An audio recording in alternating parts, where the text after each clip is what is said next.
Yo, I'm going to buy an E46 now. I've just seen a 330 Ci, 3-litre petrol, automatic convertible, all blacked out, sexy thing, yeah? The guy wanted £1,500 for it. From here to there, I told him, listen, I'll give you £1,200. I'll come today, see it, and take it off your way. So he said, yeah, come look at it. So we had an appointment. I'm on my way now. It's supposed to be at 3 o'clock. He calls me at 2:30 and he said, don't bother yourself. I was just like, what? Why? I thought I sold it or someone offered him more money or something. He says, nah, because I found that it looks like it's got like a head gasket issue. And I'm just like, how did you diagnose this? And he said, I opened the oil cap and I can see water in there. And I'm just like, sounds fishy. I don't know what's going on with it, but I told him, listen, let me come see it. And I don't mind a bit of a project. I'll bloody rebuild it, no problem. So I might be able to get myself a good deal, and it might not even be a head gasket. So I don't know. I'm going my way now. I'm 7 minutes away.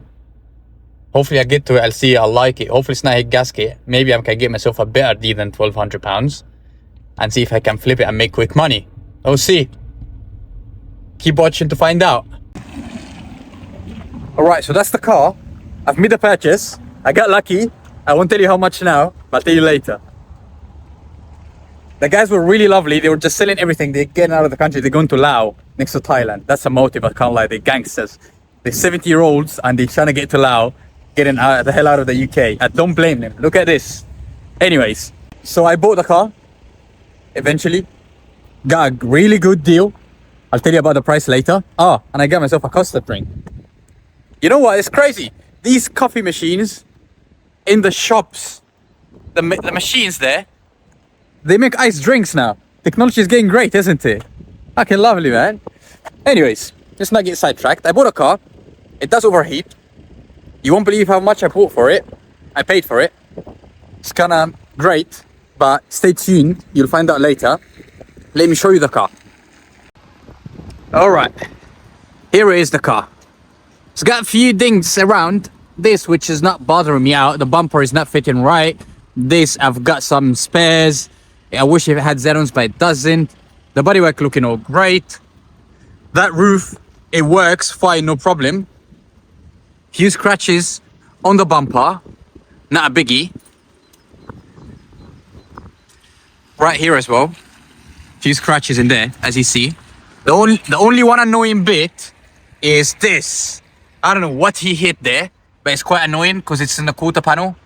Being in the quarter panel is not gonna be easy and it's gonna be annoying to fix. I probably have to learn how to do this shit. But the door itself, this one, I can just buy a whole second-hand door. Probably cost me 30 quid, no problem. This is annoying. Along with that, it's gonna need some fixing. Other than that, the car is beautiful, really.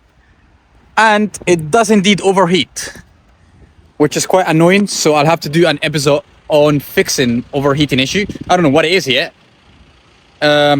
But yeah, we'll have to find out what's wrong with it. You'll see now. What's happening? It's your boy Amro. So, the start of the project today. So, as discussed earlier, we've bought that 330. I'll discuss how much we paid for this later in the video. The plan is to flip this. So this is going to be the first episode of how many 330s I can flip so I can buy my 911. So, fingers crossed, say Bismillah, and let's carry on. So when I bought this car, the owner said it's overheated and he thinks it's a head gasket. I don't believe it's a head gasket.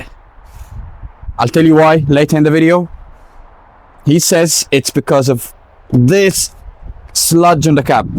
Oh, you can't see it now. It's quite clean because I drove it around. But yeah, these M54 engines are known to have that sludge regardless. So, I don't think it's a head gasket issue, but I'm going to have to confirm this. So what I'm going to do today, first thing first, I'm going to have to do a compression test in order to verify all the cylinders have the right compression and the head gasket is fine. If that's fine, fingers crossed, then we just got a problem somewhere. Some part somewhere failed and we need to change it. So once the compression test is done, we'll find out. But for now, first step first, I'm gonna read the codes, get my computer, read the codes on the car, see what kind of faults it brings out, and we'll see if something that indicates what's going wrong. If nothing indicates what's going wrong, then it's just useless. We just carry on, compression test, make sure the head gasket is right, and then take it from there, and we'll see what's the problem with the car. If I manage to fix this car, it might be a good flip. It's a quite nice car. Got a few things around the body, but it's kind of alright. Alright, let's kick on and see. We need to read the code out of this car. I'm using ISABELLA, which is kind of semi-dealership software. It's quite decent actually. I also got EMPA if needed to. So it depends really what I need. Let's see. Vehicle readout. Cables connected. Let's do a complete identification. Turn off the heater. You don't want the battery to drain out. Now let's see. Lovely. Now working. See why. Alright. Let's do this. Decant connection. Can't get any more reliable than this. Back in. Complete identification again. Come on, come on. Ah. Bad boy. I'm not sure what could it be. Let's try EMPA. EMPA doesn't read ignition off and on. Oh, there's something wrong. Maybe it's my laptop. So let me bring my other laptop maybe. I looked at my other laptop later on, and I found that it's actually have no charge because I haven't used it in ages. So I've put that on charge for now, and once it's charged I'll be using it to read the codes, but for now I'll kickstart with the engine parts so to speed things up. I'll need to take this off the HVAC, whatever, microvac, what's it called?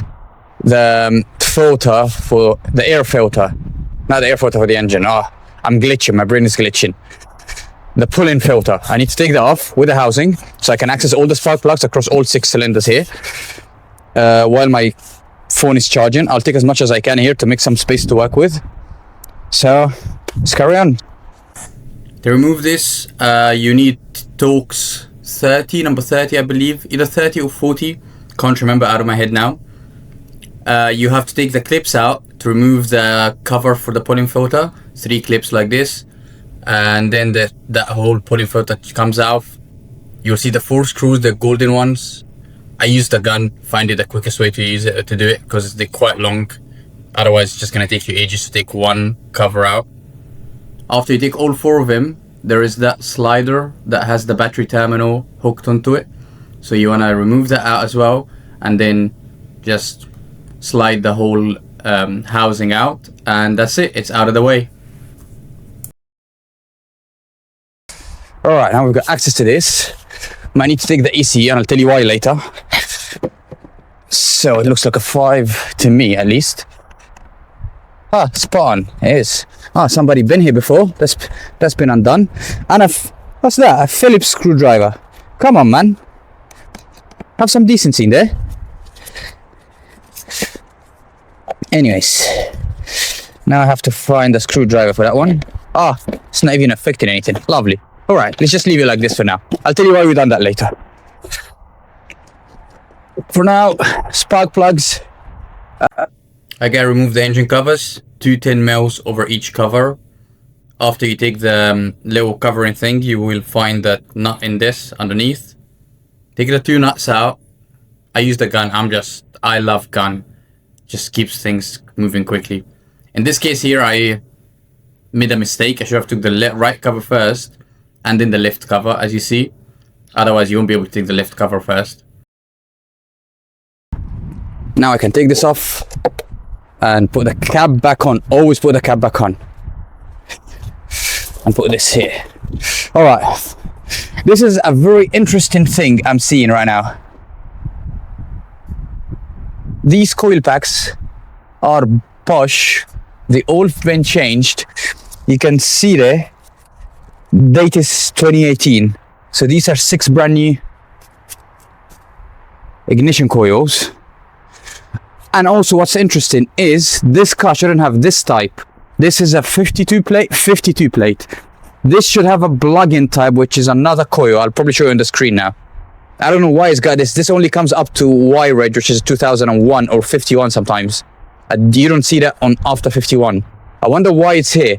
Or maybe somebody changed the whole rocker cover to an older one and had to use these ones instead. Beats me to know things about buying used cars. You never know. But these are really good, are really reliable. So it's a one good thing that we have these. All right, the next step would, but it's also annoying to take off because I have to take all these bloody screws. All right, they're all 10 mils anyway. You can use the gun taking him off. Don't use the gun putting him back on. All right.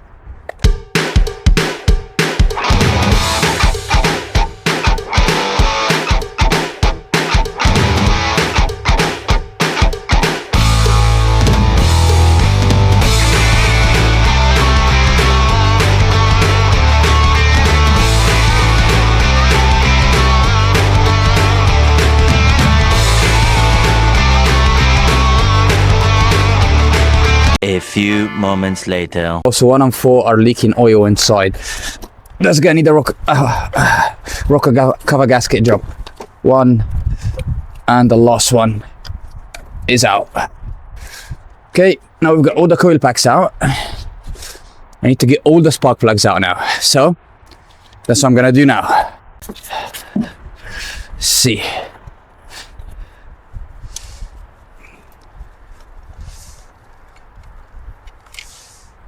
Oh my god, look at the amount of oil in there.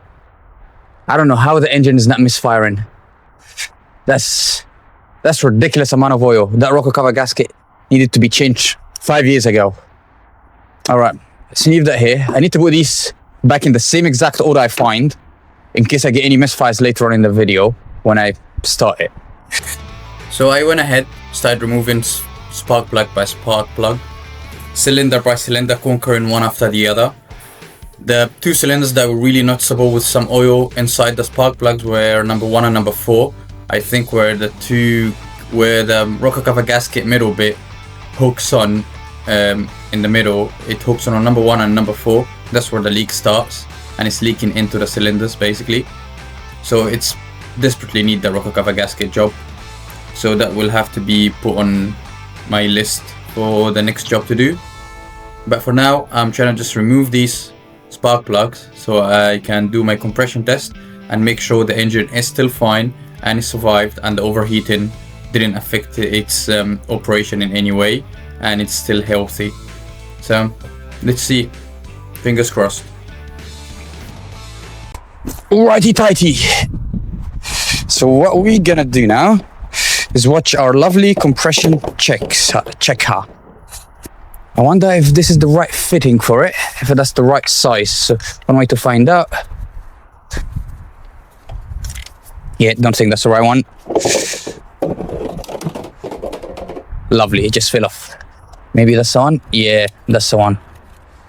Yeah, but this one doesn't have the valve on it. We might have slightly false readings because the valve is right here and I have to add an extension there somehow. So we might have a little bit of false reading. Maybe it's going to be slightly less where it's not supposed to be because it loses some pressure in this pipe. But it's all right. I just need to know. If it's bad, we will know. It's going to be really bad if it's bad. So let's get on with it. So a quick explanation of how a compression test works. So as cylinder going up and down, as the piston going up and down in the cylinder itself is sealed. But however, there is a head gasket which is between the seals the block and the head together. If that's blown, it will allow pressure to escape out of that cylinder, and that's how we know the head gasket is blown.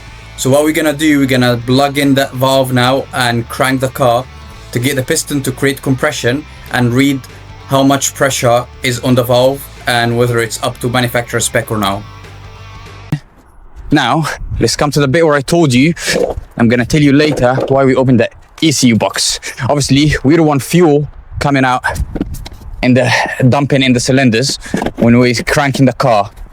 So we need to cut the fuel by taking this relay out. I don't know what I don't know, fuel pump relay or an ECU relay. I don't know. All I know is it cuts the fuel out.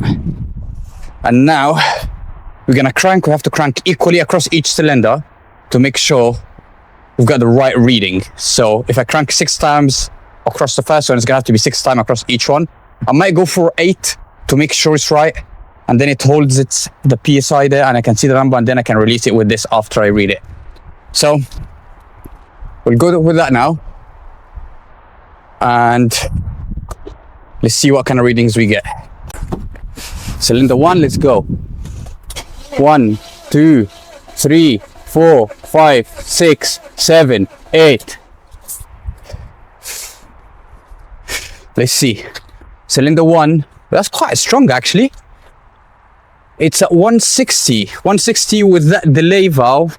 So there is a bit of a misreading there. I would say it's at 180. That's a quite strong compression for one of these at this age. I carried on to the rest of the cylinders anyway. Same way, same method, 8 cranks. The readings were all varying between 155 and 165 PSI. Along with the delay and the extra extension that I added causing that delay. So I would say it's all between 175 and 185, which is quite good compression for this engine. I was hoping for that outcome really, because if one cylinder was bad and the head gasket was bad, that whole project would have been just a big headache to carry on. I would have had to park it around until I get to it when I have time. But now that we've got a good engine, now I can carry on and see why is overheating, what parts needs to be changed, and start fixing it up properly, get it ready to the next owner and for the flip. Right now, towards the last 2 cylinders as well, the battery started to give up on me from the amount of cranking I'm doing. So I got the jump cables, jumped it to my E46 and carried on with the job. We're good. This engine is super healthy. This engine is super duper healthy. Probably better than my coupe. I do need to compression test my coupe. I haven't done that in ages and years. All right, now I know we're all good. We need to put the spark plugs back, coil packs back.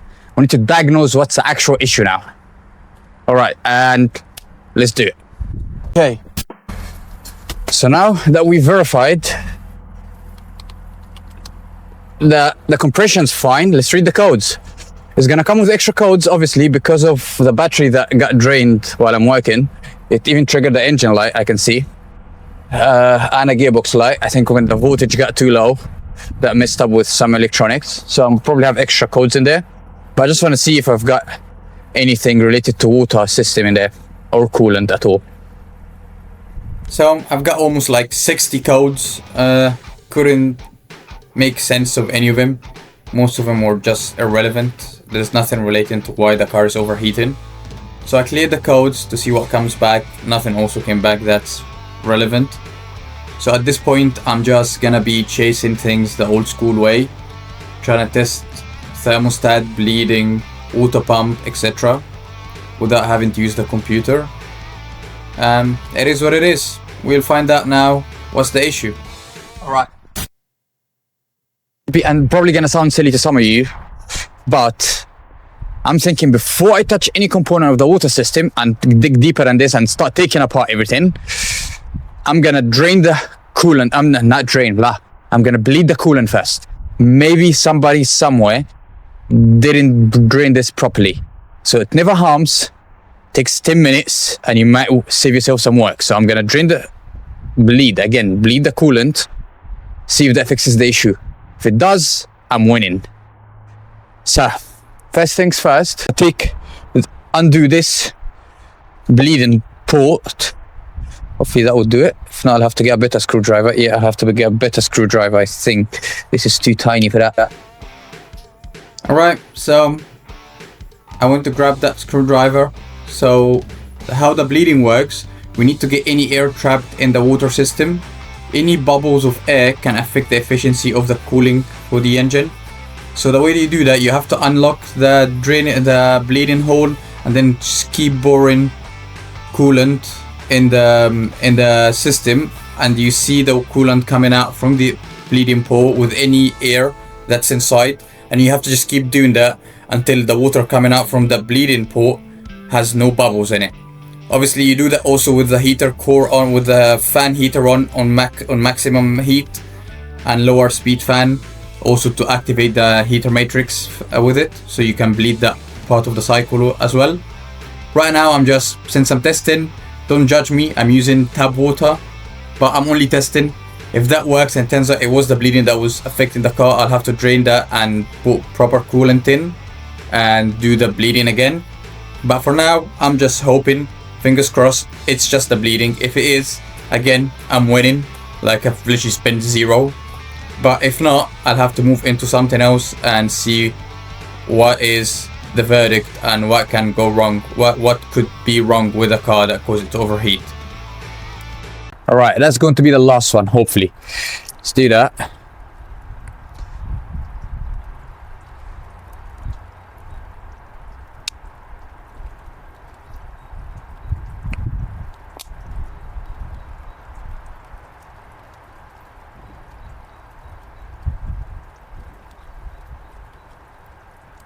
Still bringing a bit of bubbles here and there, but let's make sure everything is out. Drain it properly.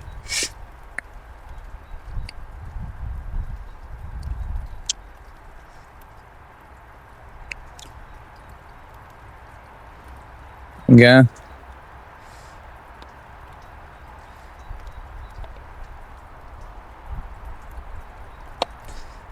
After this, we'll start the car and hopefully it's not gonna overheat.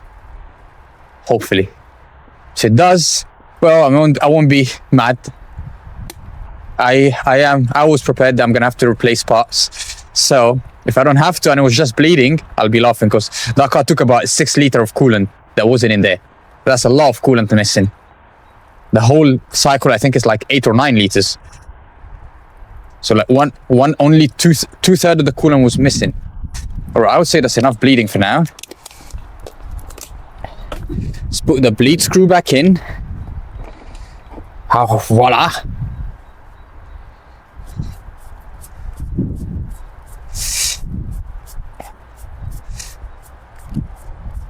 Come on, mate. It's in. It's in. Put the cap back on.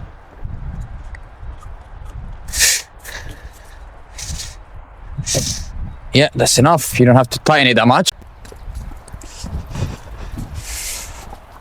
All right, let's try and restart the car and see exactly what's gonna happen. So, here we are. Oh, rain is so heavy now. So I'm gonna start the car, get ignition. Car is up. Here we go. First, I'm gonna go into the BMW special menu so I can read the temperature in real life. So I'm gonna go to number 19 and wait a second, and from there I'll go to I missed it, number 7. Here we go. That's the oil level sensor light. So I do need the oil level sensor. Not too important, but it's needed. All right, it's 23 degrees now, the coolant temperature. Now I've got to wait for it to reach temperature and see what's gonna happen.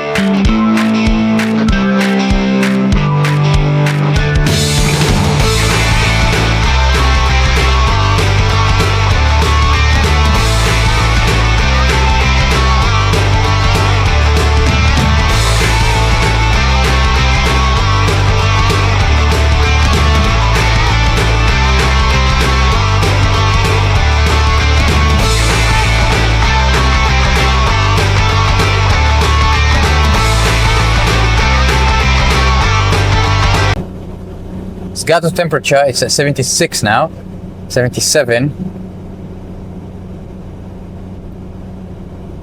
It's holding temperature.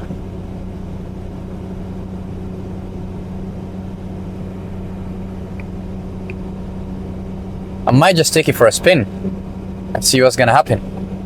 I mean, what's the worst that can happen? All right, now temperature is saying at 80, it's not moving. So I'm gonna take it for a spin, put my foot down a little bit, and see what's gonna happen.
Car has no business being that quick.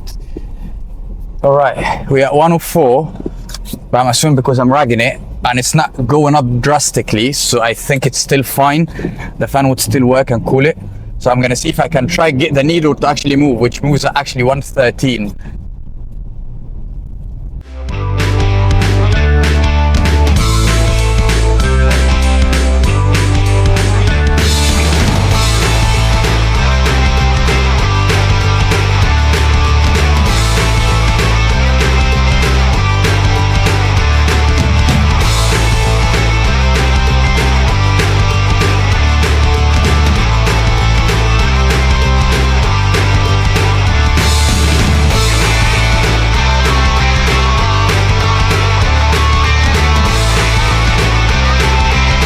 I am overheating, unfortunately. Okay, I wonder how, I wonder why. It's a good test. It did hold temperature for a good time. So I still need to work out what's wrong with it. It's going down in temperature again. Ooh, ooh, we got smoke coming out of it. We got smoke coming out of it.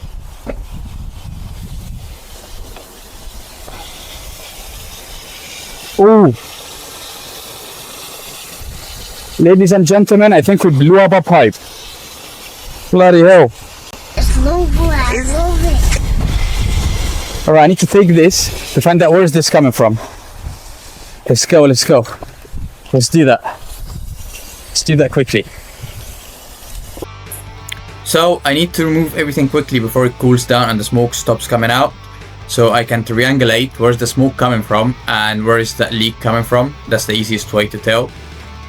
And after some investigation, Detective Conan, I found out the leak and guess where it's coming from.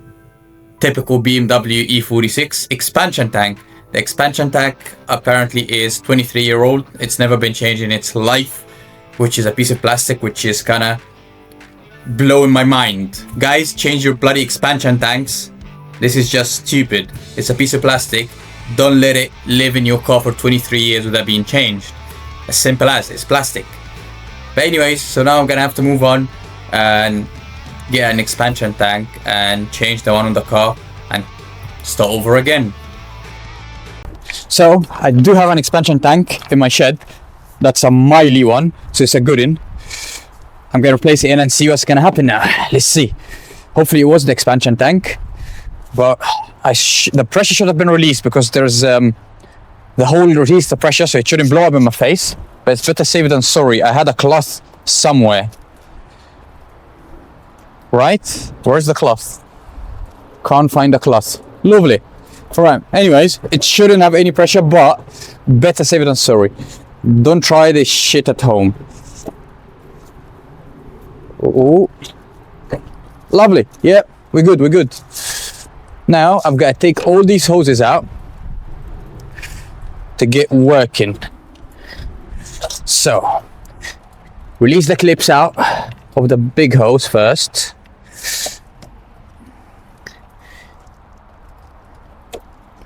And that's it. Easy peasy, just like that. That's one hose off with the clips back in so you don't lose him. Hose looks quite old as well, to be honest. Could benefit from a change at some point. But for now, it's not my problem. Maybe next owner's problem. I'll do what's right for this car to be running. That's my main concern right now. There's the one at the bottom there, the heater matrix one. It's off.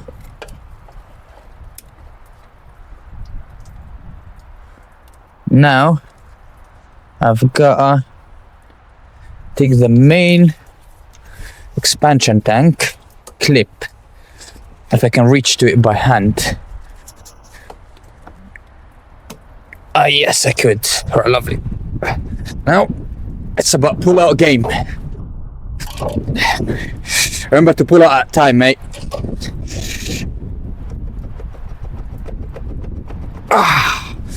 Oh, that's been there since 2022. 2022, it's 2002. It's clearly gonna be a tough cookie to crack, that one. and I don't want to break anything, so please come out. Bismillah. The whole car is lifting up. I'm lifting the car, I'm strong.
This expansion tank has been in there for almost 23 years, and I've been trying to get it out civilly for the past half an hour, trying all my best to get it out without breaking anything else on the car, because I can't be bothered to do any more repairs.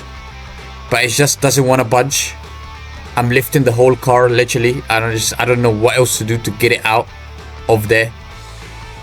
But you just gotta keep going, keep trying, wiggle up, wiggle down, wiggle left, wiggle right. We're on to something.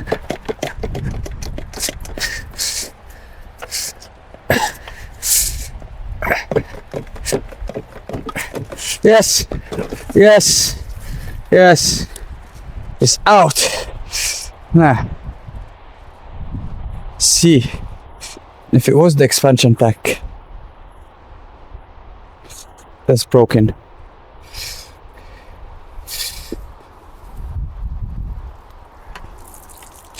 To be honest, I don't see any brakes in this. Germany. Yeah, it's definitely BMW. That was here since 2002. Not really great, is it? 24th of July 2002 to be exactly. People change your bloody expansion tanks, it's just plastic. Now I gotta find out, because where was that leak coming from? I found it. Look at that. Let me clean that up. Look at that tiny little crack in there, just round the corner. That one. I hope you can see it. Just that tiny little one right there. That one. Hairline crack. That was leaking. Alright, so we found the issue. Get the new expansion tank. So let's get cracking with it. Now, while installing the new one, I found out that the gearbox thermostat that's supposedly sits underneath the expansion tank is broken. I haven't got one. I couldn't find anyone locally online when I looked. I tried multiple breakers around, including neck job. No one's got them. So I guess the gearbox will have to live with a stuck open thermostat for now. Not like it's gonna harm it. It's just gonna run cooler than usual. That's what it is. Might take longer time for it to get to temperature, but it's not really that deep, really. So it goes back in with the expansion tank. And lovely. Now we're gonna repeat what we did last time, doing the bleeding all over again. But this time I've got some distilled water for it. And I'll top up some coolant later. Gotta take that off.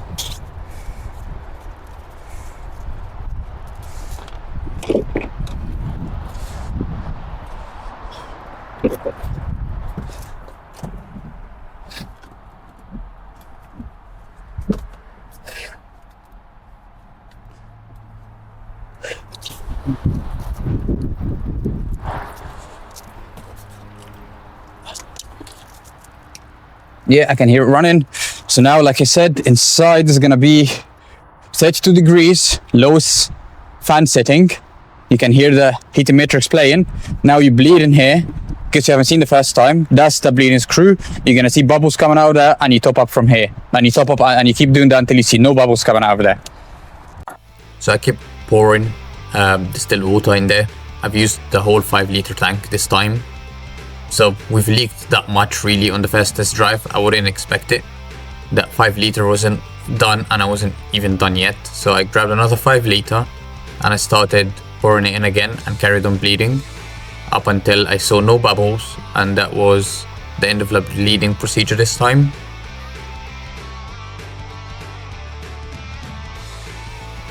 Now that the bleeding is done, I put the bleeding screw back on, the coolant cap back on, make sure it's tight.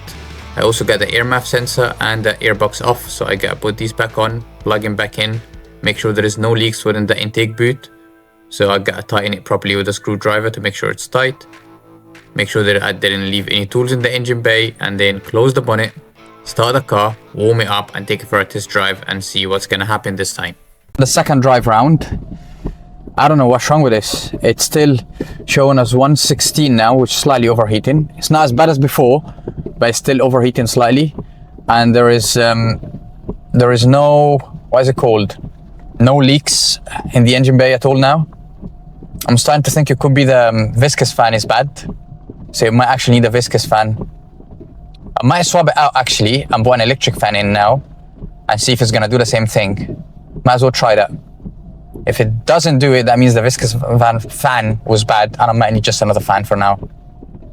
Alright, for now I gotta go back and see if it's gonna overheat more than that. Alright. So we are still overheating. Not as bad as before, not as quick as before. And the fan wasn't working fully. I don't know. I'm thinking it could be actually a fan problem. Obviously, also the expansion tank was cracked, so it needed change regardless. And there was no coolant. Now I put distilled water. I don't really drip that out, but I need to take the fan out. I don't think I can take it out without taking this pipe out. I know I'm going to take all of this out. I'm not sure if I can get it out without taking that pipe out, because if I take that pipe out, I'll have to bleed again. So I'm going to start by taking these boxes out and see if I can get the fan out without taking that pipe out. And let's see how that goes. So I started by taking out the air scoop that's hooked to the airbox. Also the airbox and the MAF sensor again for the 100th time. I've got that tool, which is the fan removal tool, the clutch fan, where you put this alignment tool on the two bolts that are holding the water pump so it doesn't spin while you're trying to open it with a spanner. It was quite really tricky, really difficult to get to with that hose in place. I don't think also that tool was the best out of all tools. Only cost me what, £9 off of eBay, so it wasn't really great. However, I've used one of the bri bars that I've got along with the 32 spanner that came with the tool, and that seemed like it did the trick, and I was able to remove the fan like this.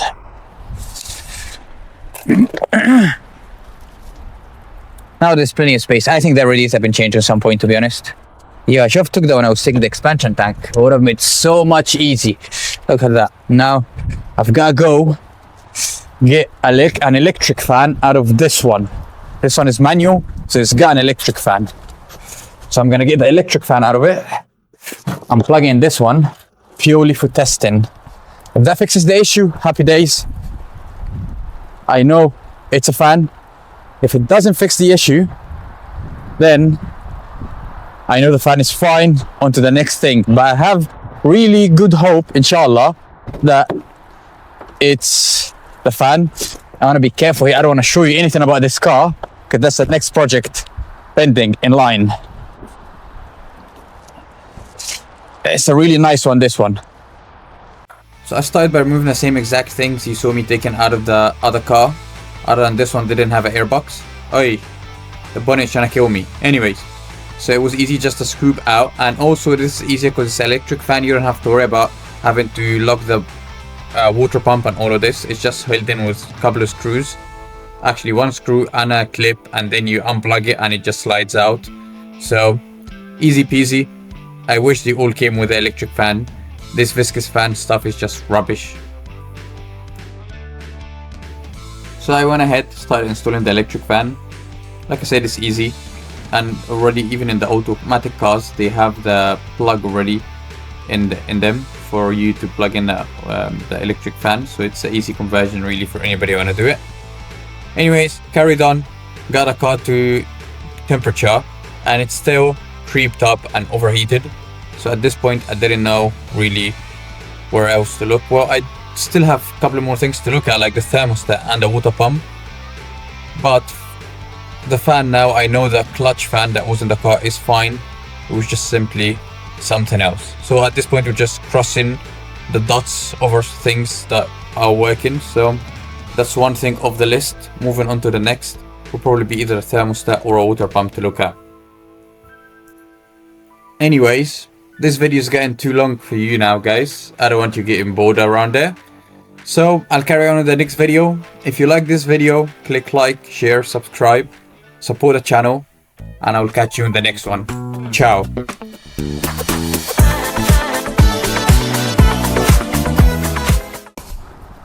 We are still overheating somehow. The fan is working on full blast, I can see. So it's not a fan. Something else is wrong with this car. Just can't know what it is. أول مرة شفتك وانتي جاية لحظة واحدة قدرتي